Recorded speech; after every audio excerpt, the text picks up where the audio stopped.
밀라노 한마음교회 사순절 주님은 나의 최고봉 묵상 3월 19일자 제목 믿음의 삶 히브리서 11장 8절 말씀 갈 바를 알지 못하고 나아갔으며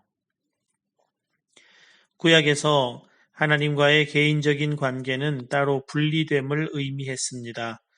아브라함의 삶에서 이러한 현상이 나타나는데 그는 친척과 고향으로부터 분리되었습니다. 오늘날 이러한 구별됨은 위치적인 개념보다 정신적, 도덕적인 면에서 고려됩니다.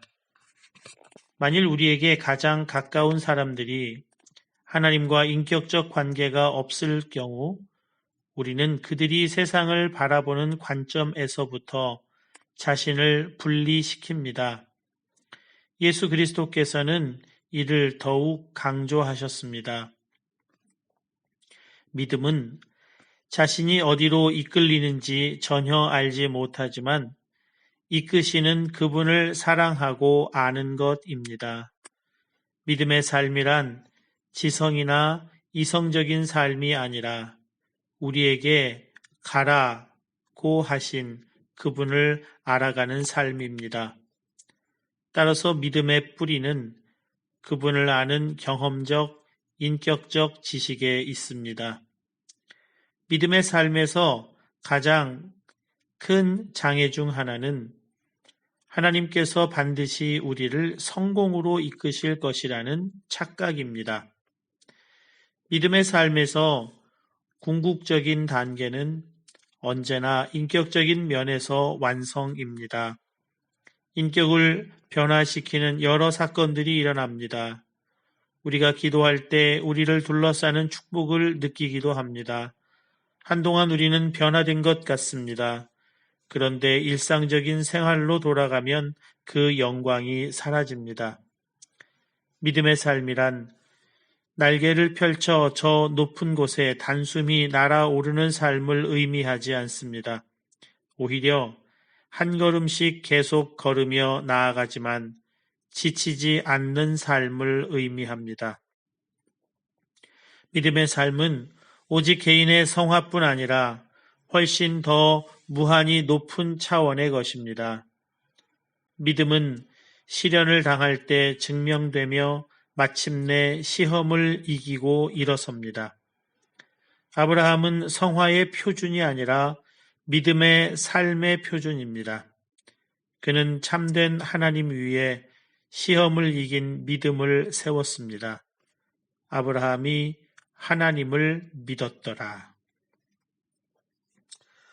오늘 주님은 나의 최고봉 내용 가운데 믿음에 관해 분명히 설명하고 있는 것이 있습니다.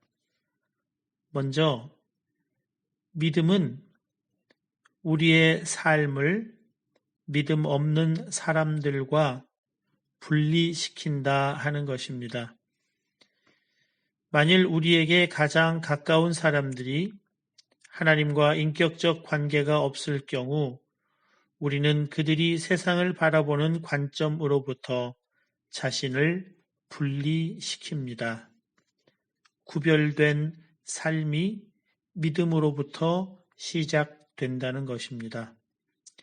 그러나 믿음의 삶에 있어서 오해하지 않아야 할 것 두 가지를 말해주고 있습니다.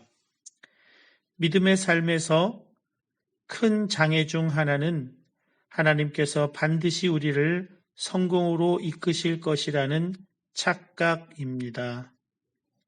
믿으면 다 성공하고 잘 되는 것 아니라 하는 겁니다. 오히려 믿음은 시련을 당할 때 증명되며 마침내 시험을 이기고 일어선다 말하고 있습니다. 두 번째 오해입니다. 믿음의 삶이란 날개를 펼쳐 저 높은 곳에 단숨이 날아오르는 삶을 의미하지 않습니다. 오히려 한 걸음씩 계속 걸으며 나아가지만 지치지 않는 삶을 의미합니다. 아브라함처럼 갈 바를 알지 못하고 나아가지만 그러나 이끄시는 하나님을 사랑하고 아는 그 믿음 위에 여러분의 삶이 굳건하게 서기를 주님의 이름으로 축복합니다.